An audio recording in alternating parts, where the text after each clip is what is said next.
The Callahan Conversation series continues with Tannor Johnson from the University of Massachusetts, joining us from his home in Lexington, Massachusetts. Tannor, welcome. How are you?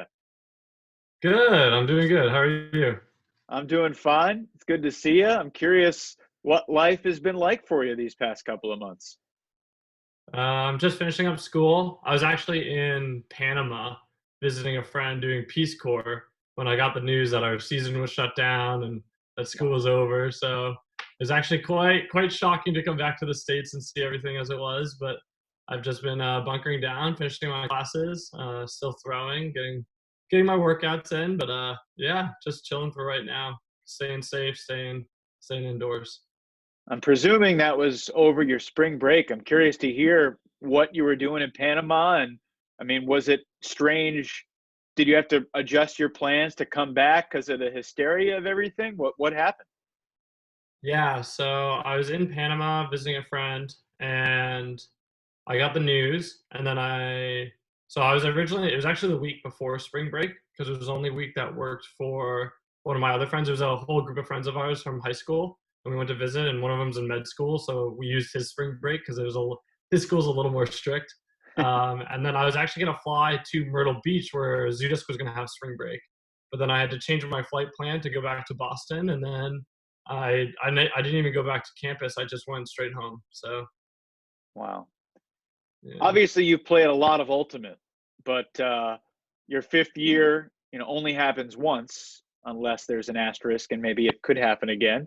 Uh, how did you react to the news that your fifth year season was shut down? it was pretty devastating. I think a lot of in my head, the fifth year had been ramping up. ZooDisc was looking really good.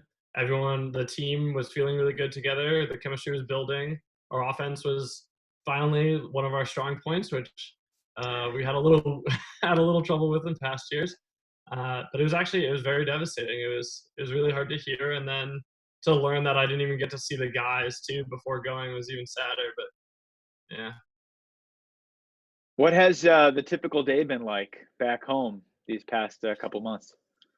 So typical day is I wake up and I either do my schoolwork or I play video games until like noon, and Either or. then yeah, either or, and then I'll just do yard work, and so I'll do yard work from like 12 to 5, usually 12 to 4, and then I hang out with my girlfriend and we just chill and play games and cook dinner and just relax.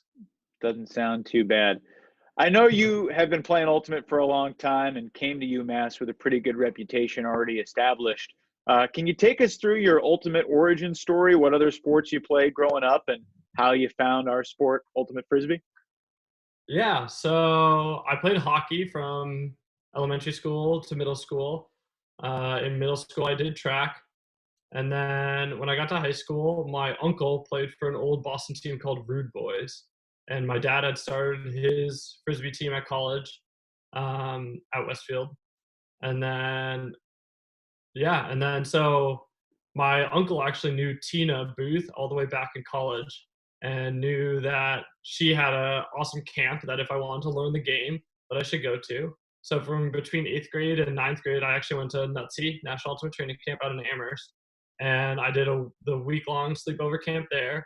I just fell in love. And then when I went to high school that I wanted to play Ultimate, I went and joined Lexington High School, and I played with the Hucking Fooligans, and I played with them for 4 years, and that was kind of the beginning of it all. That's awesome. I love the Rude Boys mention. I actually have a Rude Boys jersey upstairs that I got at the Oh, 50th really? anniversary Club Nationals. It's one of my most prized possessions. Um, That's awesome. anyway, you have been a fairly dominant player throughout your college career with a lot of attention paid toward you.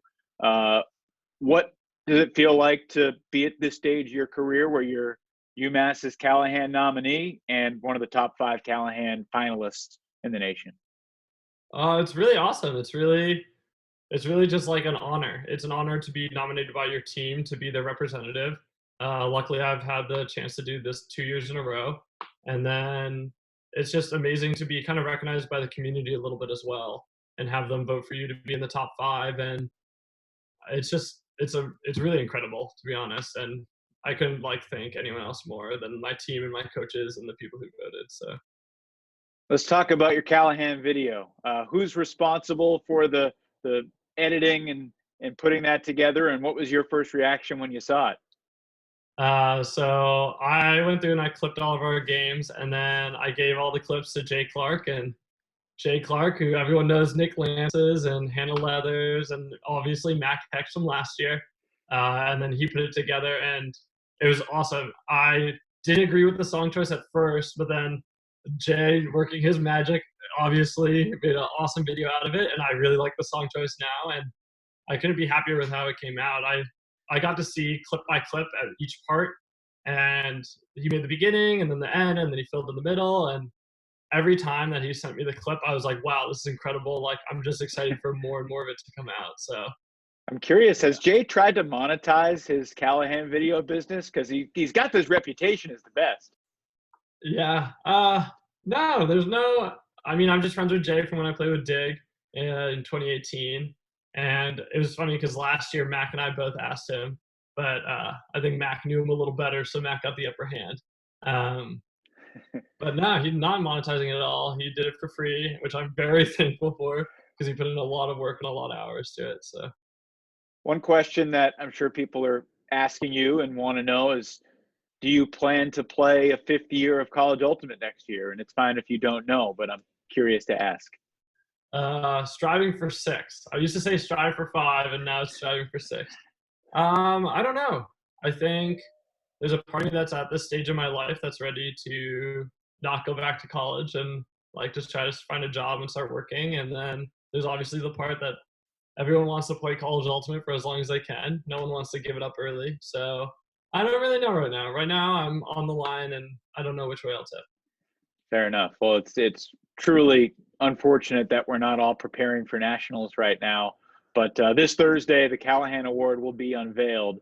Last question. What would it mean to you to become the first player in the history of UMass Ultimate, men's or women's, to win the Callahan Award? I think it'd be amazing. I think it's a huge honor to win the Callaghan Award. It's all your peers voting you as the best player, or not even the best player, but someone who impacts the community in a good way and someone who is seen as a leader on their team and respected in the community. It'd honestly be amazing, but I don't think that makes me any better than any of the alumni that have come before me too. I think Ben Sadok was an amazing player and he was an awesome leader. Jeff Babbitt, I don't think anyone's been as dominating as him. Brett Graham was right next to me this whole time. So while it'd be awesome to be the first UMass player to win, I think it all comes from the people before me. So I can only be thankful to them too. Well said, diplomatically said, and you have played with a lot of great teammates, and UMass has had a lot of great players through the years. Tannor, thanks so much for joining me. Best of luck on Thursday and beyond, and stay safe, okay? Yeah, will do. Thank you very much. You too.